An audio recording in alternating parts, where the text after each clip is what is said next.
الحكيم ولا عدوان إلا على الظالمين أشهد أن لا إله إلا الله الملك الحق المبين وأشهد أن محمدا رسول الله الصادق الوعد الأمين اللهم صل وسلم وبارك على محمد وعلى آله وصحبه أجمعين ومن تبعهم بإحسان إلى يوم الدين. Sama-sama kita muliakan kedua pembangunan Masjid Bidiyah beserta para pengurus kita, para sesepuh, para tokoh masyarakat, para ahli ilmu, ahli ibadah, baik yang datang dari Masjid Bidiyah, sekitar Bidiyah dan di luar Bidiyah. Semoga Allah Subhanahu wa Ta'ala menjadikan kehadiran kita sebagai wasilah untuk kemudahan bagi semua yang kita usahakan, kesehatan, keberkahan dalam kesehatan kita. Dan juga Allah Subhanahu wa Ta'ala mengabulkan semua hajat dan doa kita. Amin ya rabbal alamin. Pagi ini insyaallah kita akan lanjutkan kajian surah Al-A'raf ayat 144. Surah Al-A'raf 144. Mari kita baca bersama-sama beberapa ayat yang tema dari kajian kita pada kesempatan pagi hari ini. أعوذ بالله من الشيطان الرجيم بسم الله الرحمن الرحيم قال يا موسى إني اصطفيتك على الناس برسالاتي وبكلامي فخذ ما آتيتك وكن وكتبنا له في الألواح من كل شيء موعظة وتفصيلا لكل شيء فخذها بقوة وأمر قومك يأخذوا بأحسنها سأريكم دار الفاسقين سأصرف عن آياتي الذين يتكبرون في الأرض بغير الحق وإن يروا كل آية لا يؤمنوا بها وإن يروا سبيل الرشد لا يتخذوه سبيلا وإن يروا سبيل الغي يتخذوه سبيلا ذلك بأنهم كذبوا بآياتنا وكانوا عنها غافلين والذين كذبوا بآياتنا ولقاء الآخرة حبطت أعمالهم هل يجزون إلا ما كانوا يعملون واتخذ قوم موسى من بعده من حليهم عجلا جسدا له خوار ألم يروا أنه لا يكلمهم ولا يهديهم سبيلا اتخذوه وكانوا ظالمين ولما سقط في أيديهم رأوا أنهم قد ضلوا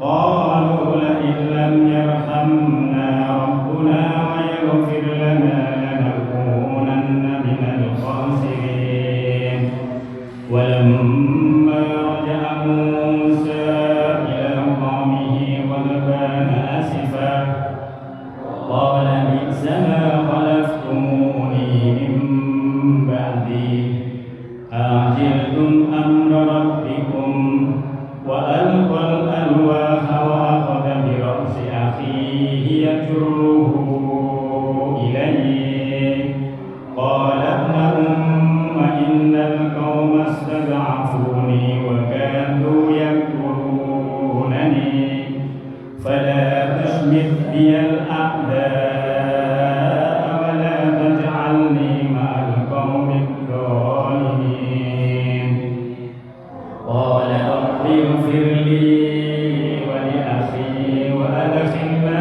في رحمتك وأنت أرحم الراحمين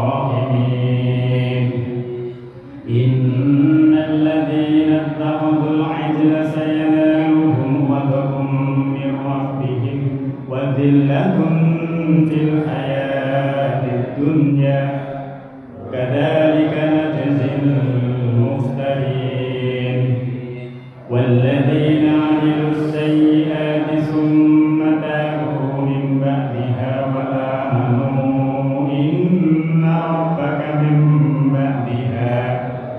إن ربك من بعدها لغفور رحيم صدق الله العظيم. Bismillahirrahmanirrahim. Allah berfirman, Ya Musa, wahai Nabi Musa. Ayat ini Bapak Ibu sekalian masih berkaitan dengan munajatnya Nabi Musa. Nabi Musa dipanggil oleh Allah Subhanahu wa taala untuk bermunajat selama 40 hari. Dalam munajat itu kemarin minggu yang lalu sudah kita kaji bersama-sama bahwa Allah Subhanahu wa taala langsung berfirman kepada Musa. Lalu Nabi Musa pengen, kok yang didengar cuma suaranya? Nabi Musa pengen melihat langsung zatnya Allah Subhanahu wa taala. Tapi ternyata tidak mampu dia. Tidak mampunya kenapa?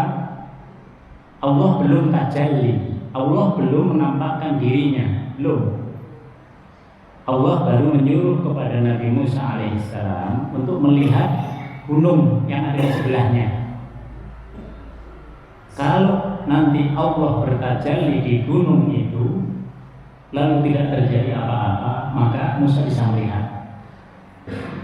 Tapi apa yang terjadi? Ternyata gunung itu sudah hancur lebur sedemikian rupa. Nabi Musa ikut kena dampaknya. Dampaknya itu dia langsung pingsan.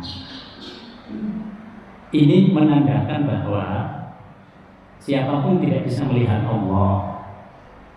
Kita hanya bisa melihat tanda-tanda kebesaran Allah Subhanahu wa taala. Untuk melihat Allah di dunia tidak mungkin. Jangankan melihat Allah, melihat malaikat saja dalam bentuk yang aslinya kita nggak mungkin. Nabi kita, orang yang paling suci rohaniahnya, ketemu dengan Jibril dalam bentuk yang aslinya saja langsung demam berhari-hari. Ini untuk menunjukkan bahwa dimensi malaikat memang berbeda dengan dimensi manusia. Ketika Musa dalam keadaan seperti itu, lalu Allah menghiburnya dengan ayat ini. Jadi ini untuk memberikan gambaran kepada kita, kalau ada orang yang sudah dalam keadaan terpuruk, berarti kita harus menghibur. Ada saudara kita mungkin dalam keadaan yang susah. Sesudah dalam keadaan itu, kita harus bisa menghiburnya. Inilah metode yang diberikan oleh Allah Subhanahu wa taala kepada Nabi Musa. Setelah Musa nggak mampu untuk bisa melihat Allah dan hanya yakin bahwa Allah itu ada, lalu Allah menghiburnya. Ya Musa, wahai Musa, inni stofaituka, sesungguhnya aku memilihmu. Coba dibanggakan oleh Allah Subhanahu. Wahai Musa, kamu datang ke sini ini, kamu bermunajat selama 40 hari ini karena aku pilih. Inni stofaituka alan nas, di antara miliaran manusia. Coba Bapak Ibu kalau dipilih oleh presiden, senang nggak? Enggak. Karena kan dipilih oleh presiden, dipilih oleh Pak RT, senang kita, karena kita bisa berkontribusi kebaikan. Bagaimana kalau yang memilih itu Allah? Kalau manusia memilih manusia masih bisa salah. Tapi kalau Allah yang memilih, nggak ada yang salah. Nabi itu nggak ada yang murtad, nggak ada yang salah. Nabi membawa risalah Allah Subhanahu wa taala lalu putus asa, nggak ada ceritanya. Tapi kalau kita yang milih orang, ini dulu kita anggap baik, tapi ternyata ada masalah ya. Karena yang memilih kita. Kenapa berbeda? Karena Allah mengetahui awal keberadaan seseorang, tengah-tengahnya, akhirnya juga Allah mengetahui. Allah mengetahui kapan kita wafat, tapi kita nggak tahu kapan kita wafat. Allah mengetahui apa yang terjadi pada kita 1, 2, 3, seminggu, 1 bulan berikutnya. Allah sudah tahu, tapi kita nggak tahu. Itulah kenapa kalau Allah yang memilih sudah pasti benar. Tapi kalau kita yang memilih, belum tentu. Harapannya sesuai dengan apa yang ada dalam hati kita. Kalau kita sudah memilih, oh saya pilih dia sebagai suami saya, harapannya dia menjadi pembimbing saya. Saya pilih dia sebagai istri saya, harapannya dia bisa mendidik anak-anak kita, gitu. Tapi ternyata bisa juga nanti salah, bisa juga mendekati kebenaran, bisa juga melampaui prinsip. Ini manusia. Tapi kalau Allah yang memilih, tidak akan pernah salah. Maka Musa dibanggakan oleh Allah Subhanahu wa taala dengan kalimatnya, "Innis tafaituka 'alan nas." Aku Musa memilihmu di antara miliaran manusia. Apakah hanya itu? Tidak. Satu-satunya nabi yang Allah Subhanahu wa taala berfirman langsung itu hanya Nabi Musa. Nanti ada nabi yang kedua. Satu-satunya nabi yang dipanggil oleh Allah Subhanahu wa taala ke Sidratul Muntaha, Nabi Muhammad SAW. Jadi masing-masing kita itu sebenarnya punya kelebihan. Tidak ada orang yang tidak punya kelebihan. Pasti dia punya kelebihan di antara yang lain. Kita punya anak, mungkin 5, mungkin 10. Pasti masing-masing itu punya kelebihan sendiri-sendiri. Kelebihan inilah yang harus kita pupuk. Jangan kekurangannya yang dilihat, tapi kelebihan-kelebihannya yang harus dilihat. Birisalati, untuk memikul risalahku. Jadi Allah memilih Musa untuk membawa risalahnya ini. Sama kalau kita dikasih amanah, Bapak Ibu dipilih oleh atasannya untuk menduduki jabatan tertentu. Kenapa? Karena atasan tahu kapasitas kita mampu untuk memenuhi amanah itu. Sama dengan Allah Subhanahu wa taala.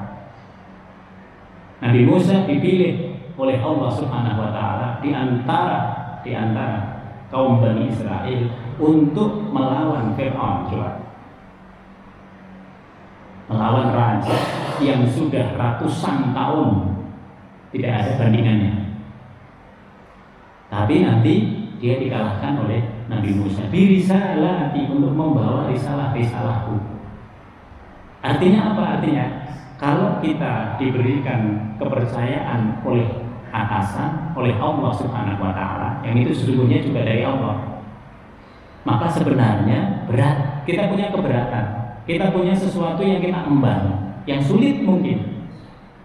Tapi dalam amanah yang diberikan itu juga ada pahala yang tidak didapat oleh orang lain. Maka kalau kita dipercaya untuk memanggul amanah dan kita ngerasa ya Allah bisa, insya Allah lakukan. Kenapa? Karena kalau kita lakukan, kita akan mendapatkan pahala yang mungkin orang lain nggak bisa mendapatkan pahala yang sama. Kalaupun sama di situ jabatannya, tetapi pasti berbeda. Kenapa? Karena masing-masing orang pasti berbeda cara dia menyelesaikan masalah, cara dia memenuhi amanahnya itu pasti beda. Maka di situ ada potensi, memang ada keberatan, ada beban, tapi pada saat yang sama ada potensi yang juga besar bagi kita. Semakin berat beban, semakin besar potensinya kita mendapatkan pahala. Maka nggak ada orang besar itu lahir dari kesulitan-kesulitan yang kecil, nggak ada. Orang besar itu sudah dididik oleh Allah Subhanahu wa taala dengan kesulitan yang juga besar. Kalau kita nggak mau jadi orang besar, hanya orang kecil ya biasa-biasa saja. Kesulitannya juga biasa. Wabikalami, coba. Allah mengkhususkan dengan kalimat wabikalami. Kenapa? Wa kallamallahu Musa taklima. Satu-satunya nabi yang Allah langsung berfirman kepadanya adalah Nabi Musa. Maka disebut wabikalami. Apa yang paling penting setelah kita mendapatkan amanah itu? Fakhuz, ambillah. Ma'ataituka, ambillah, pegangi erat-erat, laksanakan amanah saya itu, kata Allah. Sama dengan kita hidup di dunia ini punya amanah. Amanahnya apa? Amanahnya adalah menyembah Allah. Jadi kita nyari ekonomi, kita nyari jabatan, kita nyari kedudukan, kita nyari semua yang duniawi itu sebenarnya untuk satu tujuan. Semuanya itu bisa enggak dalam rangka untuk ibadah kepada Allah. Kalau tidak bisa, maka kita tidak memenuhi amanah kita. Allah sudah pernah menawarkan amanah membawa risalah ini kepada gunung-gunung. Tapi gunung-gunung itu tidak mampu. Manusialah yang sanggup untuk memenuhi amanah itu. Manusialah. Maka manusia inilah yang memiliki kewajiban untuk senantiasa beribadah kepada Allah. Sama dengan Nabi Musa. Fakhudh ma'ataituka. Maka pegangi erat-erat. Lakukan apa yang aku berikan kepadamu dalam risalah-risalah itu, dalam syariat-syariat itu. Maka nanti setelah Nabi Nuh alaihissalam, syariat yang kedua yang besar itu ada pada Nabi Musa. Lalu syariat yang terbesar ketiga ada pada Nabi Isa. Syariat yang terbesar yang keempat dan terakhir yang menyempurnakan seluruh syariat itu ada pada Nabi Muhammad SAW. Kita memegang syariat itu, kita memegang amanah itu. Maka nasihatnya sama. Fakhudh ma'ataituka. Ambillah, laksanakanlah apa yang aku amanahkan kepadamu, syariat-syariat itu. Lakukan. Lalu Allah menyatakan yang kedua, wa kun minas syakirin, dan hendaklah engkau termasuk. Termasuk itu apa, Bu? Termasuk itu ini ada wadah. Ini masjid Bidiliyah. Jadilah engkau termasuk orang-orang yang ada di masjid Bidiliyah.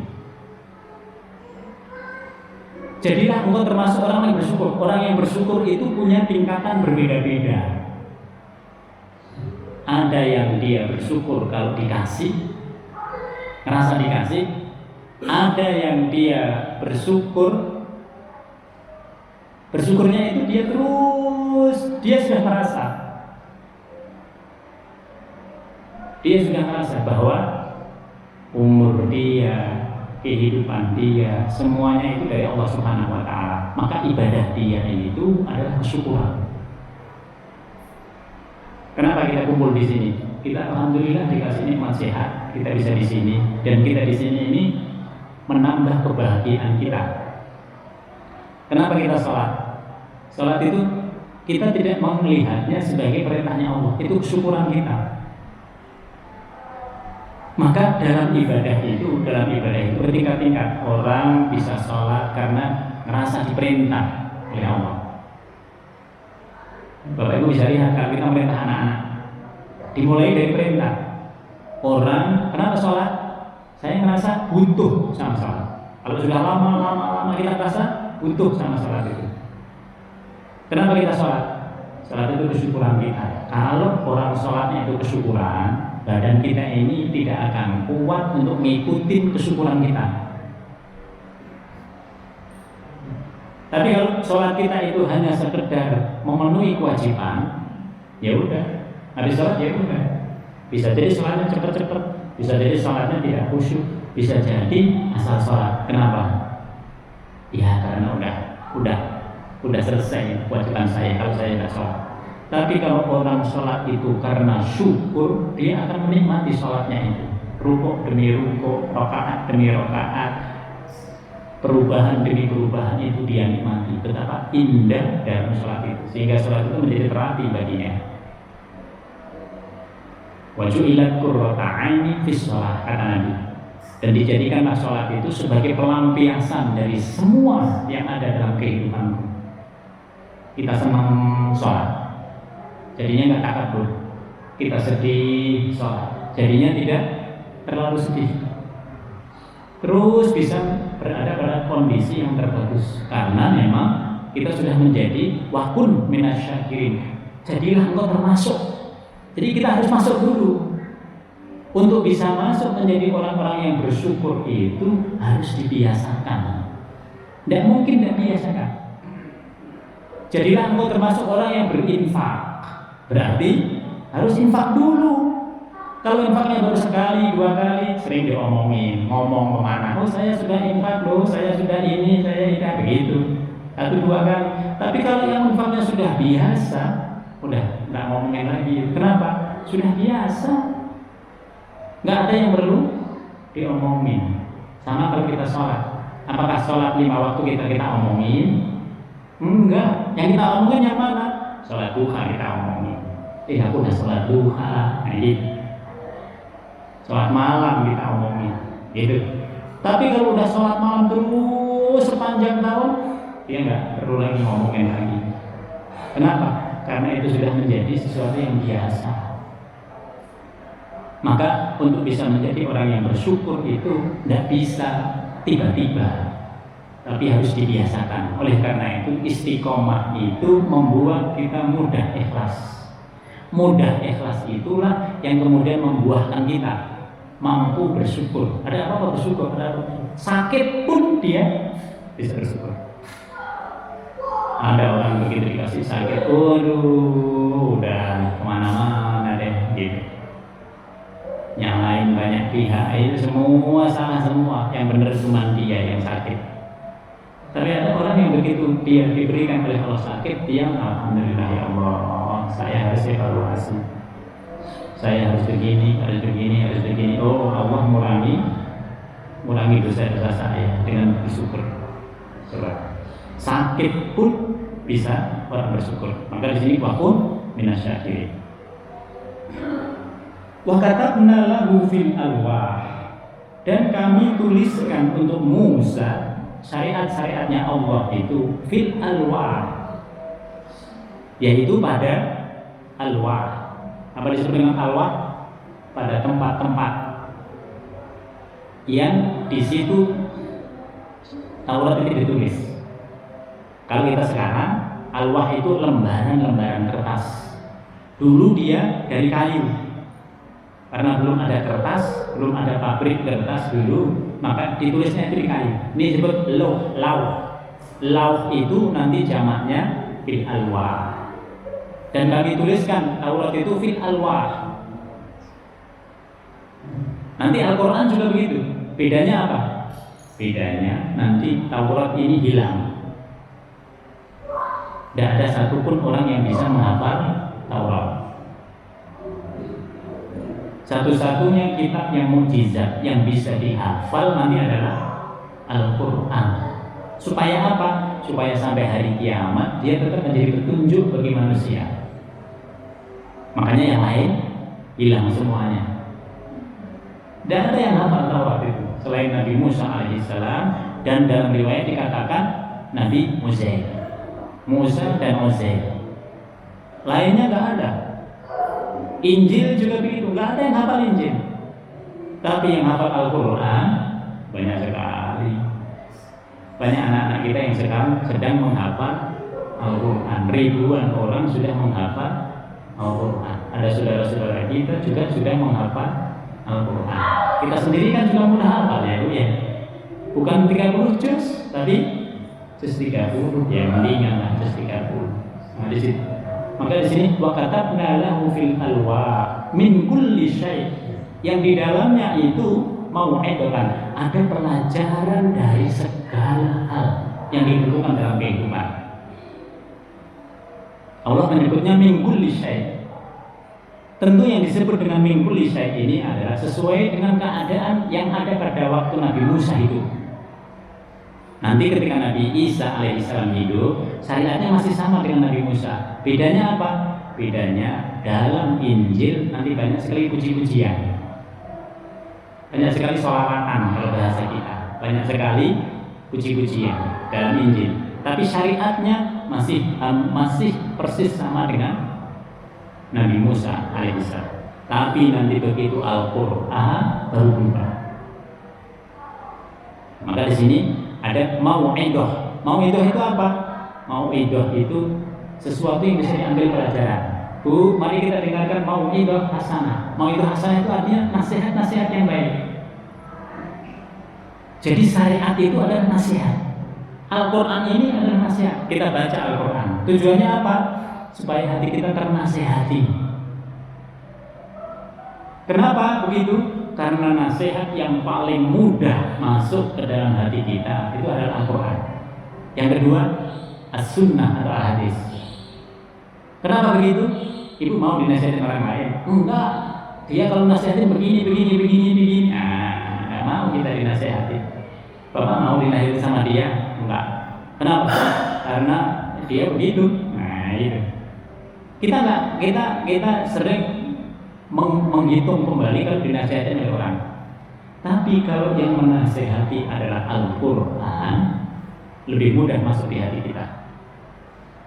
Kadang yang menasihati kita itu apa? Diri kita sendiri. Kalau udah kepentok baru berubah. Nah, dinasihatin oleh keadaan dirinya. Kalau sudah sakit baru berubah ya. Ini harus sakit dulu ini. Kalau nggak sakit, udah dikasih sakit, nggak berubah juga.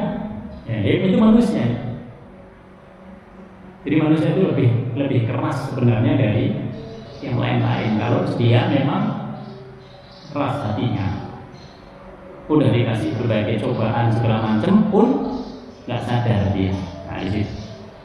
Maka Al-Quran itu sebagai mau'idah. Injil, Taurat juga sebagai mau'idah. Dia menasihati kita. Makanya kalau saya nggak mau deh dinasihatin oleh orang. Saya baca Quran sendiri. Dengan membaca Quran sendiri, mengkaji apa yang ada di dalamnya, itu kita dinasihatin. Contoh yang paling mudah, kita baca surah Al-Alaq, Iqra bismi rabbikal ladzi khalaq. Kita suruh baca. Nah, di situ kita harus membaca baik yang langsung maupun yang tidak langsung, yang dengan wasilah yang kita baca maupun yang tidak.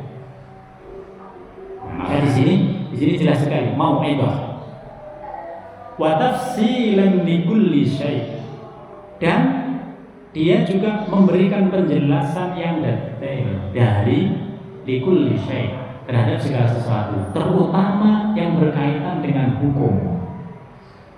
Ini boleh, ini halal, ini haram. Itu sudah ada pada Nabi Musa alaihissalam. Orang berbuat zina, lalu hukumannya apa? Dirajam. Sudah ada. Orang mencuri, hukumannya apa? Dipotong tangan. Sudah ada hukuman yang seperti itu. Maka di sini dikatakan watafsilan likulli syai'. Lalu kalimat yang muncul adalah fakhudha biquwwah. Fakhudha artinya apa di situ? Ambil dia, laksanakan dia biquwwatin dengan kesungguhan. Fakhudha biquwwah. Coba. Kita kepada Al-Quran, kita ini disuruh untuk mengamalkan dengan sebaik-baiknya, sekuat-kuatnya. Fakhudha biquwwah. Jangan sampai di dalam kehidupan kita itu ada yang lain yang masuk selain Al-Quran sama As-Sunnah. Yang lain itu banyak sekali. Ada tradisi. Kemudian kita ada tradisi, kita tanya, apakah tradisi ini sesuai dengan Al-Quran sama As-Sunnah? Kalau sesuai, oke. Ada hal-hal yang baru gitu. Karena kenapa hal yang baru? Kita ini bedanya dengan Nabi itu 1446 tahun. Pasti banyak hal yang baru. Boleh enggak? Nah ini. Kalau yang boleh kita laksanakan. Fakhudha biquwwah. Pegangi dia, laksanakan dia dengan sungguh-sungguh. Wa'mur qaumaka. Dan perintahkanlah kaum maka umatmu wahai Musa, kaummu wahai Musa, yakhudu bi ahsaniha, yaitu dengan mengamalkan bi ahsaniha, mengamalkan yang terbaik darinya. Ini kalimat ini kalau kita pahami secara letterlek sulit untuk dipahami. Musa, ajarkan kepada kaummu Taurat ini dan supaya mereka mengambil yang terbaik darinya. Maksudnya apa? Maksud dalam tafsirannya adalah prioritaskan yang wajib-wajib, baru yang sunnah, baru yang mubah. Karena dalam syariat itu ada yang wajib, ada yang sunnah, ada yang mubah, ada yang haram. Gitu. Maka pada ayat ini yang disebut dengan bi ahsaniha adalah prioritaskan yang wajib, dahulukan yang wajib. Maka kalau ada apa-apa kita harus mendahulukan yang wajib. Yang wajib itu yang mana? Yang rukun Islam. Yang wajib. Contoh, ada ibu-ibu ini habis Ramadan, lalu kemudian datang bulan Syawal. Pertanyaannya, ibu mau mengqadha puasa Ramadan atau Syawal? Qadhanya dahulukan. Nah di situ. Karena kita nggak tahu ini umur kita belakangan ini nggak tahu. Qadhanya dahulukan. Kalau nggak bisa mengqadha sampai 30 habis itu tidak apa-apa. Ketika itu dilaksanakan di bulan Syawal, pahala yang sunnah itu sudah otomatis ikut. Tapi kalau ibu mendahulukan yang sunnah, saya sunnah dulu. Nah, sekarang belum dilaksanakan ibu. Nah, salah itu ya, salah prioritas. Nah, itu. Maka yang didahulukan adalah bi ahsaniha, dahulukan yang wajib-wajib dulu. Saurikum daral fasiqin. Setelah itu aku akan perlihatkan kepada kamu negeri orang-orang yang fasik. Fasik itu apa? Negeri orang-orang fasik itu keluar dari aturan Islam. Kita orang Islam, lalu nggak sholat, fasik dia. Kita orang Islam, lalu nggak puasa, ada saudara kita nggak puasa, fasik dia. Lalu diterus-terusin jadi kafir nanti, udah nggak sholat, nggak puasa, nanti terus nih yang lain-lain ikut itu. Nah, lama-lama jadi kafir, itu bahaya. Jadi setan itu satu demi satu, itu nanti lama-lama nggak mau ke masjid. Jadi pelan, tapi setan itu pasti mengajak kita kepada hal-hal yang buruk. Sa'asrifu an ayati, akan aku palingkan dari tanda-tanda kekuasaan. Jadi nanti akan dilihatkan. Setelah nanti Nabi Musa bersama kaumnya ada di situ, nanti akan diperlihatkan, yaitu perkara orang-orang yang fasik. Sa'usrifu an ayati, dan aku akan palingkan dari tanda-tanda kekuasaanku. Siapa mereka yang dipalingkan oleh Allah? Alladzina yatakabbaruna fil ardi bighairil haqq, yaitu orang-orang yang menyombongkan di muka bumi ini tanpa alasan yang benar. Apa yang dimaksud dengan menyombongkan di muka bumi ini? Yang dimaksudkan menyombongkan di sini, kesombongan yang terbesar itu adalah musyrik kepada Allah. Jadi kalau ada orang hidup yang disembah itu bukan Allah Subhanahu wa taala, pada dasarnya pada dirinya itu ada kesombongan. Kenapa kesombongan? Tanya kepada dia, umurnya dari mana? Hidupnya dari mana? Rezekinya dari mana? Semua yang menentukan punya dia itu siapa? Lah kok yang disembah ternyata bukan Allah Subhanahu wa taala. Itu disebut dengan kesombongan. Jadi orang-orang yang tidak menyembah Allah itu sebenarnya kelihatan atau tidak kelihatan pada dirinya itu menunjukkan kesombongan, terutama kesombongan kepada penciptanya. Cuman kadang-kadang tidak nyampe berpikir ke situ.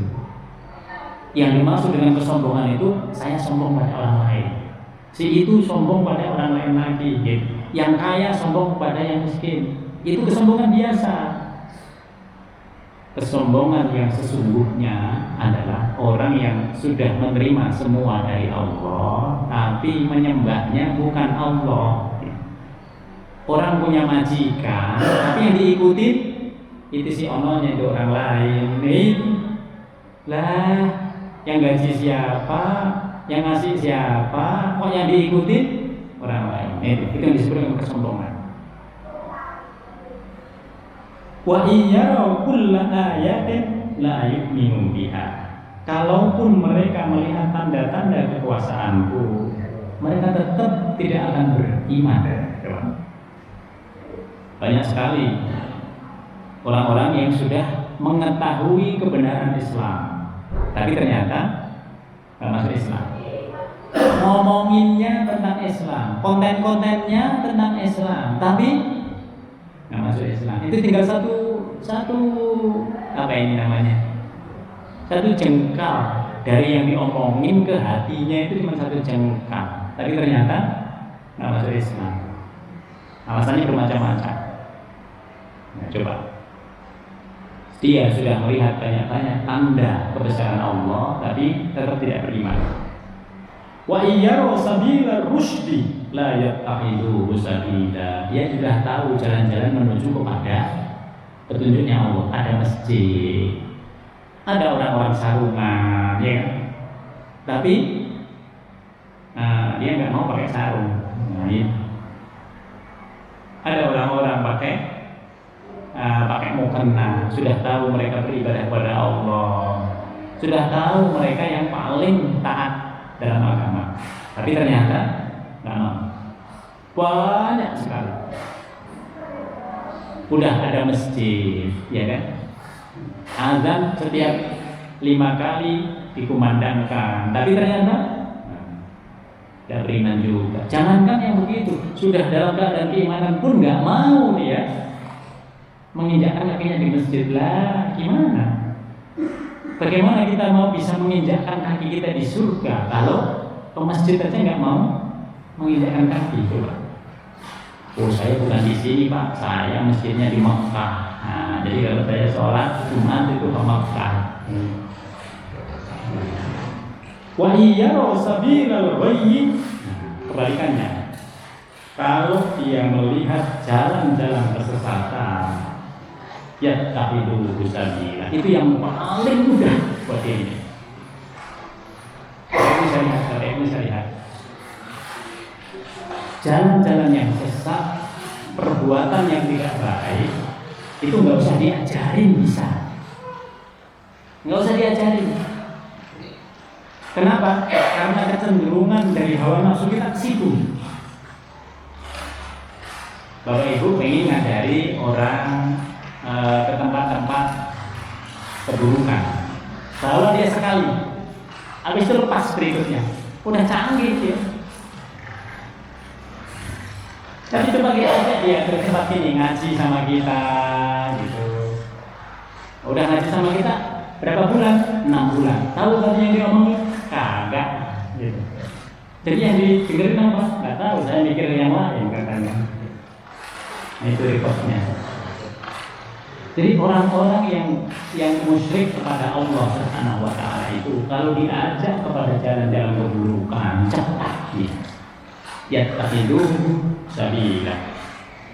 Apa sebabnya? Dzalika bi annahum kadzdzabu bi ayatina. Yang pertama, itu disebabkan karena dalam hati kecil mereka sebenarnya mendustakan semua tanda-tanda kebesaran Allah Subhanahu wa taala. Jadi hanya di lisannya saja, tapi dalam hatinya sebenarnya dia berat saya masuk Islam. Kenapa? Saya harus sholat 5 waktu. Gitu. Berat saya masuk Islam. Kenapa? Karena saya harus puasa Ramadan. Gitu. Berat saya masuk Islam. Kenapa? Karena saya harus disunat. Nah, repot ya kan? Padahal itu semua adalah pembukaan jalan menuju ke yang terbaik bagi dirinya, dunia dan akhirat, tetapi dia nggak mau. Wa kanu anha ghafilin. Dan mereka itu terhadap tanda-tanda kebesaran Allah Subhanahu wa taala selalu lengah. Dia tahu sekitar kita itu dia tahu. Dia ngomongnya hebat. Tapi untuk bisa kepada mempercayai, dia nggak bisa. Bahkan anha ghafilin itu nggak menjadi fokus dalam pikiran dia. Itu tidak menjadi fokus dalam hati kecil dia. Ini yang disebut dengan wakanu anha ghafilin. Maka sulit bagi orang-orang yang seperti ini untuk masuk Islam. Walladzina kadzdzabu bi ayatina, dan orang-orang yang mendustakan tanda-tanda kebesaran kami secara umum. Orang-orang yang mendustakan tanda-tanda kebesaran kami diikutin waliqa'il akhirah. Dia juga tidak percaya kepada kebangkitan manusia nanti di alam akhirat. Dia nggak percaya bahwa setelah hidup di dunia ini ada kehidupan lagi. Yang dia percaya yang lain. Yang dia percaya ya orang mati aja. Ya. Dia tidak percaya akan kehidupan di akhirat. Apa yang terjadi? Habitat a'maluhum, amal-amal mereka itu semuanya sia-sia. Oh, dia orang baik, sia-sia. Kebaikannya tidak tertuju kepada Allah. Kebaikannya itu dasarnya apa? Dasarnya kemanusiaan dia. Karena dasarnya kemanusiaan dia, maka balasannya itu di dunia. Oh, dia terkenal sebagai volunteer. Oh, dia terkenal sebagai dermawan di dunia. Oh, dia menyumbang banyak. Itu udah. Dia tidak mendapatkan rembesannya di akhirat. Kenapa tidak mendapatkan rembesan di akhirat? Karena tidak tertuju kepada Allah.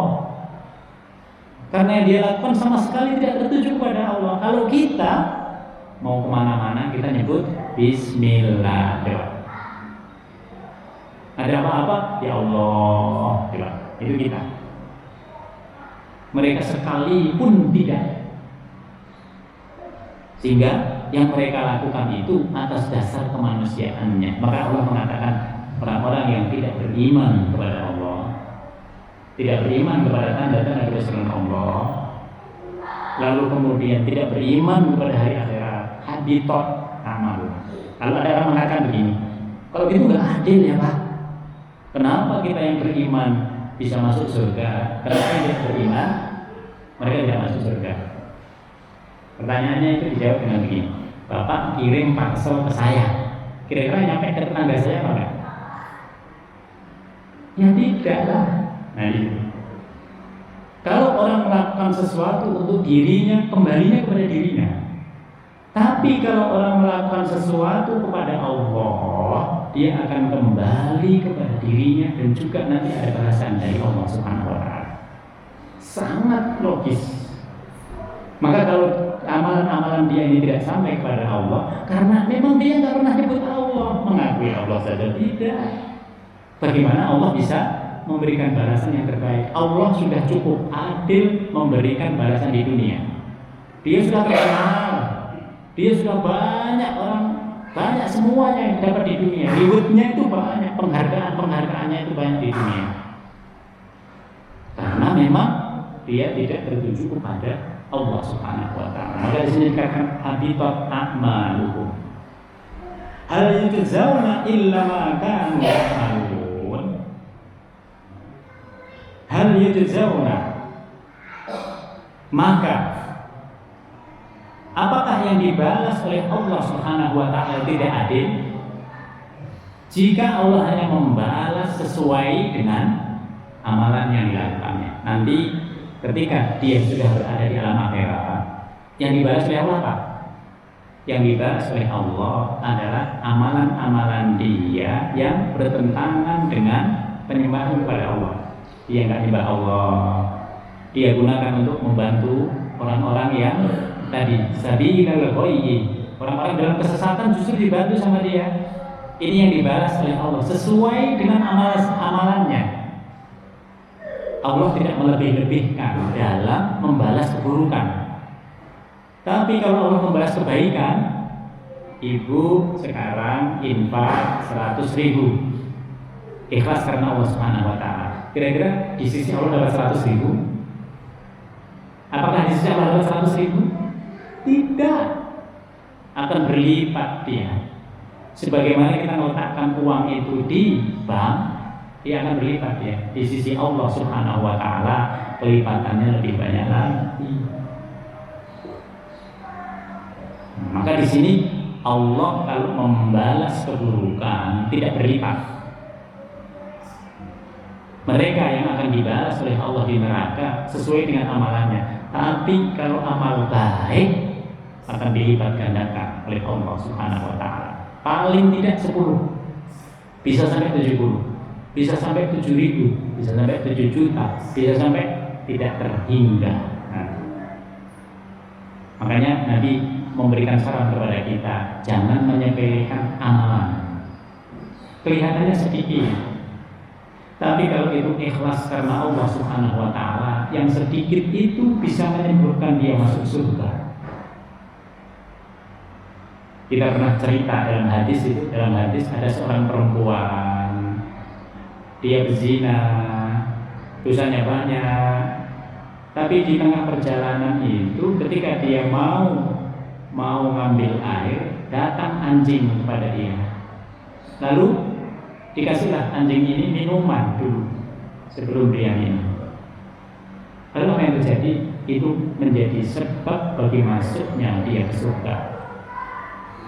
Jadi amalan-amalan kita yang sedikit, yang ikhlas itu, yang kita istiqomahkan semata-mata karena Allah Subhanahu Wa Taala, itu bisa jadi menjadi wasilah bagi yang lain. Makanya kalau kita beramal baik, ya Allah, semoga ini menjadi wasilah bagi apa? Bagi anak saya begini, anak saya supaya begini. Ya Allah, ini semoga menjadi wasilah bagi kesehatan saya dan keluarga. Jadi boleh kita itu berwasilah atas kebaikan yang kita lakukan. Malah menurut saya harus. Loh, kalau gitu kita ada ini dong, ada apa istilahnya? Kita nggak ikhlas sepenuhnya. Boleh tidak ikhlas sepenuhnya itu, tapi karena Allah. Jadi kita mengharapkan sesuatu, iya. Tapi kalau itu tertuju kepada Allah, masih boleh. Jadi masih boleh. Nah, yang sering betul-betul kita ikhlaskan karena Allah itu adalah yang amalan-amalan yang wajib. Sholat kita itu yang fardu, yang 5 waktu, betul-betul karena Allah. Kenapa sholat 5 waktu? Ya kesyukuran kita kepada Allah. Tapi kenapa sholat malam? Saya punya hajat kepada Allah. Besok saya mau begini. Semua yang ditujukan kepada Allah dalam rangka kebaikan semuanya boleh. Kenapa sholat duha? Saya supaya rezeki saya terus diamankan oleh Allah Subhanahu Wa Taala. Boleh. Nah, di situ. Maka pada ayat ini berbeda balasan yang diberikan oleh Allah Subhanahu Wa Taala antara kebaikan dan keburukan. Wattakhadha qaum Musa min ba'dihi min khullihim ijlan jasadan lahu kuwar. Setelah 40 hari Nabi Musa berada di tempat mikotnya tadi, 40 hari munajat kepada Allah, termasuk dia ditegaskan oleh Allah bahwa Allah memilih dia. Oleh sebab itu dikasih wahyu. Oleh sebab itu nanti sampaikan wahyu ini kepada umatmu. Apa yang terjadi Bu? 40 hari ditinggal oleh Nabi Musa alaihissalam. Ternyata umatnya itu ada satu orang yang membuat patung sapi yang berasal dari emas. Bisa ngelongok ya, ngelongok itu bunyi wah. Cuma bisa gitu doang. Itu udah disembah. Coba. Jadi mereka ditinggal 40 hari yang dulunya merupakan orang yang taat semua, itu sebagiannya sudah keluar dari penyembahan kepada Allah. Nanti ini dimotori oleh namanya Musa juga, tapi Musa Samiri namanya, Musa Samiri.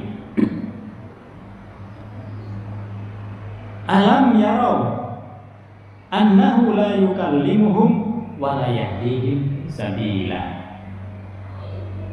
Ini komentarnya Allah. Alam yarau, wahai orang-orang yang menyembah sapinya Musa Samiri. Musa Samiri ini muridnya Nabi Musa sendiri. Coba. Wahai orang-orang yang mengikuti Musa Samiri, alam yarau, tidaklah kalian melihat, tidaklah kalian berpikir, tidaklah kalian bersikap kritis. Annahu la yukallimuhum, itu sapi nggak bisa ngomong kepada kalian, gitu. La yukallimuhum, ngomongnya cuma tadi. Udah senang itu. Ini Tuhan kita katanya. La yukallimuhum wala yahdihim sabila, dia juga tidak memberikan petunjuk ke jalan yang benar. Wala yahdihim sabila. Ittakhaduhu wa kanu dhalimin. Kalian jadikan itu sebagai sembahan, dan dalam konteks itu kalian masuk dalam kezaliman. Apa itu kezaliman? Kalian berbuat aniaya.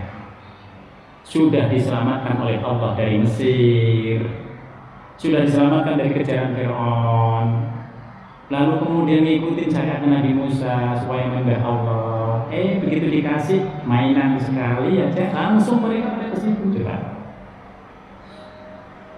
Nanti dalam sejarah diketahui bahwa emas-emas ini merupakan emas yang dibawa oleh pengikutnya Nabi Musa ketika mereka menjadi pembantu orang-orang Mesir, orang-orang Kipti. Dikumpulkan emas-emas itu oleh Musa Samiri, lalu dibentuk dalam bentuk sapi. Itulah yang kemudian disembah oleh pengikutnya Musa Samiri. Ini apa bagi kita? Kalau kita perhatikan bahwa emas-emas ini diambil dari majikan-majikan mereka. Ini bukan barang yang halal. Ketika itu kemudian dikumpulkan oleh Musa Samiri, menjadi sesuatu yang tidak halal lagi, lalu disembah oleh orang-orang itu karena mereka ingin sembahan itu berwujud sebagaimana sembahan orang-orang Mesir. Nah, di situ salah mereka. Padahal Nabi Musa alaihissalam untuk bisa ketemu dengan Tuhan aja, untuk bisa melihat Tuhan aja nggak bisa. Kenapa nggak bisa? Karena kalau Tuhan bisa dilihat, apa bedanya dengan kita? Manusia ini makhluk yang antroposentris, ya.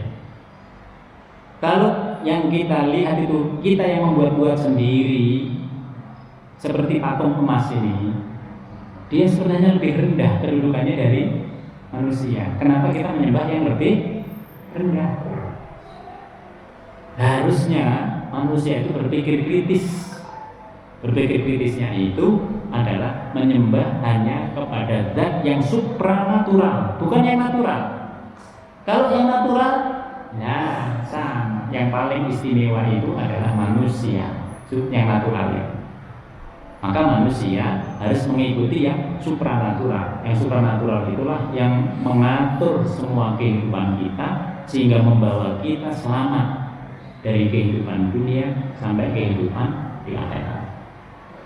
Ini Bapak Ibu sekalian beberapa hal yang bisa sama-sama kita kaji di dalam surah Al-A'raf ini. Semoga Allah Subhanahu wa taala menjadikan keimanan kita istiqomah, menjadikan semua yang kita lakukan berkesesuaian dengan Al-Quran sama As-Sunnah, sehingga kita semua diberkahi dalam kehidupan di dunia ini dan diselamatkan oleh Allah Subhanahu wa taala dalam kehidupan di akhirat nanti. Mari sama-sama kita tutup dengan bacaan doa. Bismillahirrahmanirrahim. Alhamdulillahirabbil alamin. Hamdan na'imin, hamdan syakirin, hamdan yuafi ni'amahu wa yukafi mazidah.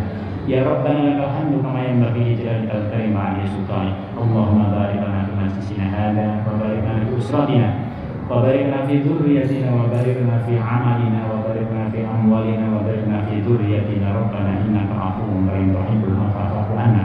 Allahumma la tad'alna dhanban illa ghafartahu wa la hamman illa farajtahu wa la daynan illa qadaytahu wa la maridan minna illa qadaytahu illa qadaytahu wa la hajatan min hawaijina illa qadaytahu wa yassartaha ya rabbal alamin. Allahumma anta jama'na jama'an mubarakan marhuma wa tafarraqna min ba'dihi tafarruqan ihsanan ma'suma. Subhanakallahumma wa bihamdika nasyhadu an la ilaha illa anta nastaghfiruka wa natubu ilaik. Subhana rabbika rabbil izzati amma yasifun wa salamun alal mursalin walhamdulillahi rabbil alamin. Demikian, jika ada kekurangannya semua itu dari kami mohon maaf. Wassalamualaikum warahmatullahi wabarakatuh.